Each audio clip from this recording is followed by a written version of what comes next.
Assalamualaikum warahmatullahi wabarakatuh. Kita lanjutkan bedah PPAK 13 part 3. Kita akan membahas bab 2, prinsip pembelajaran dan prinsip asesmen. Pembelajaran dan asesmen adalah satu kesatuan yang sebaiknya tidak dipisahkan.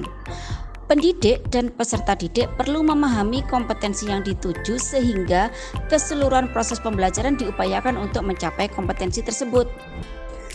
Mari kita perhatikan keterkaitan pembelajaran dan asesmen pada gambar berikut ini.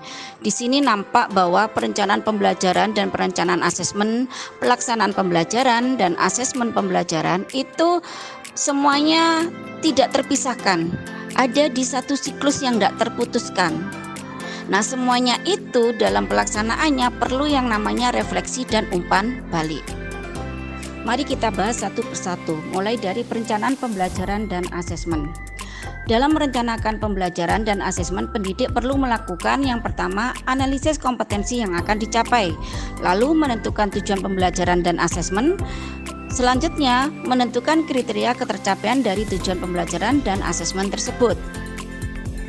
Dalam menentukan tujuan pembelajaran dapat ditentukan dengan dua pilihan, yaitu menggunakan rumusan KD secara langsung atau merumuskan secara mandiri. Perencanaan pembelajaran meliputi 1. Tujuan pembelajaran, 2. Langkah-langkah pembelajaran, 3. Asesmen pembelajaran yang disusun dalam bentuk dokumen yang fleksibel, sederhana, dan kontekstual. Perlu difahami bahwa tujuan pembelajaran merupakan hasil analisis kompetensi dasar yang mempertimbangkan kekhasan dan karakteristik satuan pendidikan. Pendidik juga harus memastikan tujuan pembelajaran apakah sudah sesuai dengan tahapan dan kebutuhan peserta didik.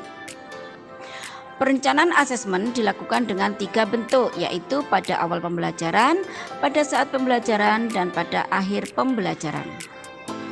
Perencanaan asesmen awal pembelajaran sangat perlu dilakukan untuk mengidentifikasi kebutuhan belajar peserta didik, mengingat hasilnya digunakan untuk merancang pembelajaran yang sesuai dengan tahap capaian peserta didik.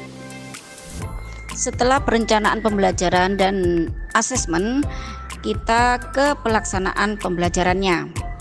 Pelaksanaan pembelajaran dirancang untuk memberi pengalaman belajar yang berkualitas, interaktif, dan kontekstual. Pendidik diharapkan dapat menyelenggarakan pembelajaran yang interaktif, inspiratif, menyenangkan, menantang, memotivasi peserta didik untuk berpartisipasi aktif, memberikan ruang yang cukup bagi prakarsa, kreativitas, kemandirian sesuai bakat, minat, dan perkembangan fisik, serta psikologis peserta didik. Sepanjang proses pembelajaran, pendidik dapat mengadakan asesmen formatif untuk mengetahui sejauh mana tujuan pembelajaran sudah dicapai oleh peserta didik. Selanjutnya, pelaksanaan asesmen pembelajaran. Asesmen pembelajaran diharapkan dapat mengukur aspek yang seharusnya diukur dan bersifat holistik. Asesmen dapat berupa formatif dan sumatif. Asesmen formatif dapat berupa asesmen pada awal pembelajaran dan asesmen pada saat pembelajaran.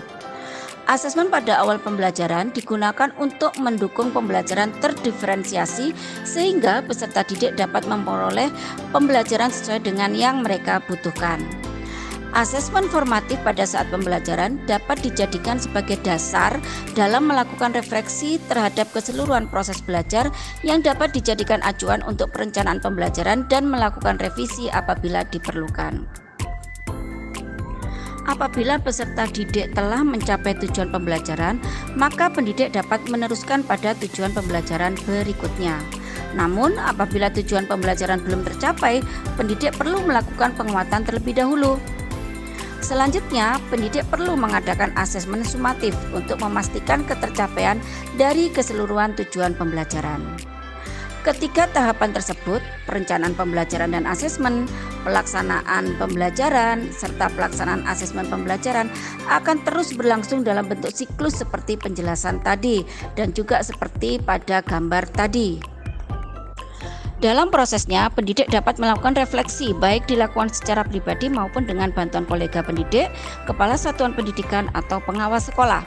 Oleh karena itu, proses pembelajaran dan asesmen adalah satu kesatuan yang bermuara untuk membantu keberhasilan peserta didik di dalam kelas. Demikian tadi gambaran umum prinsip pembelajaran dan prinsip asesmen. Terima kasih, semoga bermanfaat dan barokah. Assalamualaikum warahmatullahi wabarakatuh. Sampai jumpa di video berikutnya, masih di Bedah PPA K13 Part 4.